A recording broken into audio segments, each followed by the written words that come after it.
Hello 12th standard students, welcome back to chapter 4 inverse trigonometric functions.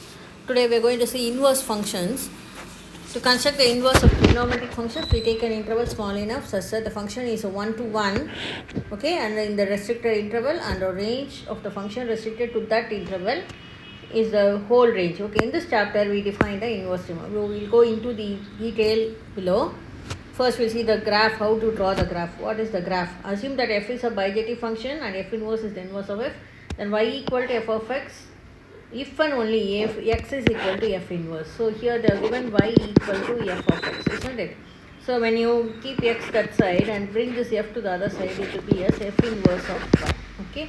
Therefore AB on this curve of f if and only if dA, the opposite, is the corresponding point on the f inverse. This suggests that the inverse function f inverse is obtained from the graph of f by interchanging x and y. Whatever axis you have got in the function f, this is x and this is y, this is for f. For f of x, this x will become as y coordinate and the y will become as x coordinate. Okay.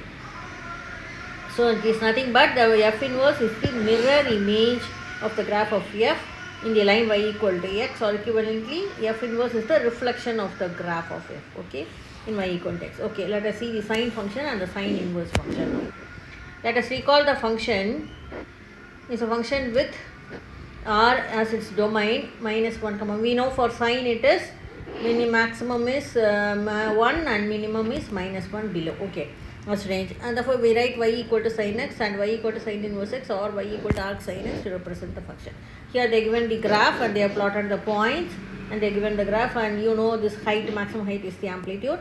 Okay, portion of the graph for one cycle they have given, so 0 to 2 pi, and its amplitude is 1. Okay, now observe that sin x greater than or equal to 0 for 0 less than x less than pi, which corresponds to the values of the sine function in the quadrant 1 and 2. So this one 0 to when x is greater than 0, this you get as the first quadrant and the second quadrant. Okay, and when here this is first quadrant and the second quadrant, and when x is less than 0, when it goes in minus, you get here in the third quadrant and the fourth quadrant. Okay, what are the properties of the sine function? From the graph of y equal to sin x, we observe that there is no break or discontinuity, so it is continuously going in the curve model, and the sine function is continuous, so no break anywhere. And the sine function is an odd since the graph is symmetric with respect to the origin. It is, so if you take this curve to this side, it will be symmetric, it will coincide with this curve. Okay, so it is and it passes through the origin, so this is an odd function.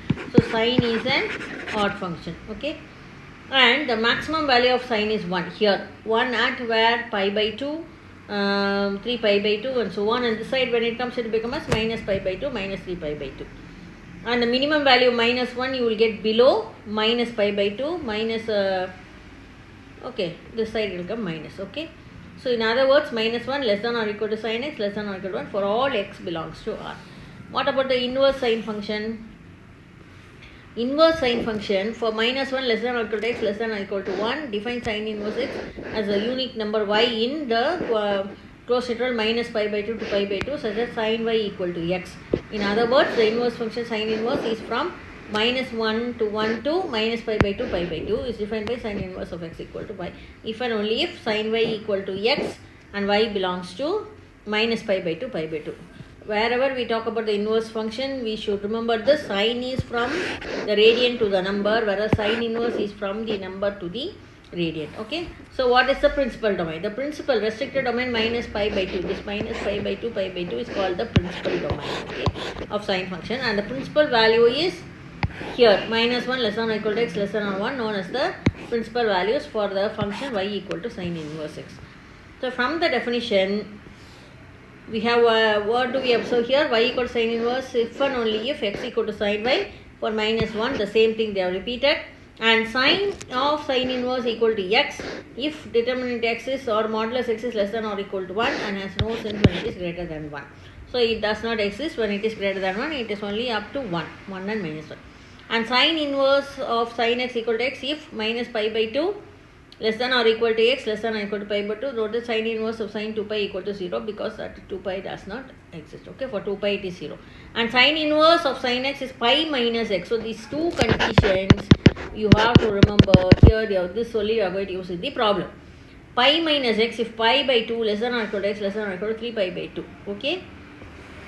So it will lie between these interval. Therefore, y equal to sine inverse of x is an odd function because it is symmetric about the origin. And graph of the inverse sine function, you see here these are the radians are in x-axis, here the radians are in the y-axis, and the numbers are in the y-axis, here the numbers are in the x-axis. So just the opposite. Okay.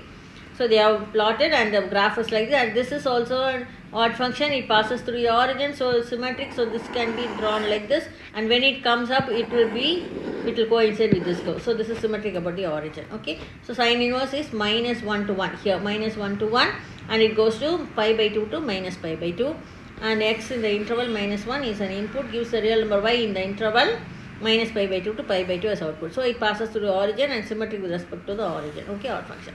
So when you take both separately, this is the sine function, this is sine inverse function, and they are given both sine and the sine inverse on the same graph. There you can see it is just the reflection of sine x. Sine inverse is the reflection of sine graph. Okay. So this is the detail of the sine and the sine inverse function. When you go into the problems, you will more clearly understand